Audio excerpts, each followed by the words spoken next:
L'info sur AL24 News, bienvenue. Les travaux des assemblées annuelles 2025 de la Banque islamique de développement ont débuté ce lundi au Centre international des conférences à Alger avec des réunions techniques en prélude à l'ouverture officielle prévue demain de cet événement placé sous le haut patronage du président de la République algérienne Abdelmajid Tebboune.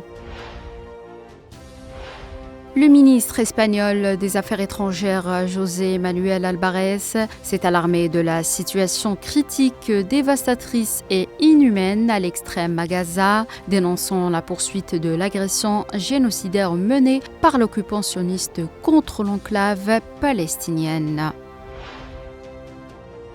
Des milliers de passagers qui devaient décoller de l'aéroport de Paris-Orly ou y atterrir dimanche ont vu leur vol annulé à la dernière minute, parfois même alors qu'ils étaient déjà installés dans l'avion après une panne de contrôle aérien sans visibilité sur le retour à la normale.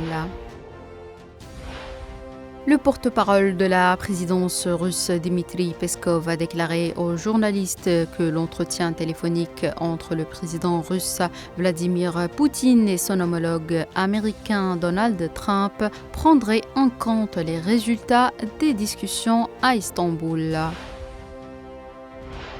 L'Alliance démocratique, une coalition de centre-droit dirigée par le Premier ministre sortant Luis Montenegro, a remporté le plus grand nombre de sièges aux élections législatives portugaises de dimanche selon les sondages sortis des urnes. Le Royaume-Uni et l'Union européenne tiennent ce lundi à Londres un sommet inédit, 5 ans après le Brexit, destiné à poser les fondations d'une relation plus étroite, en particulier en matière de défense. Le Premier ministre britannique Keir Starmer, qui a promis de réinitialiser la coopération avec l'UE à son arrivée au pouvoir en juillet dernier, accueille la présidente de la Commission européenne, Ursula von der Leyen, et le président du Conseil européen, Antonio Costa.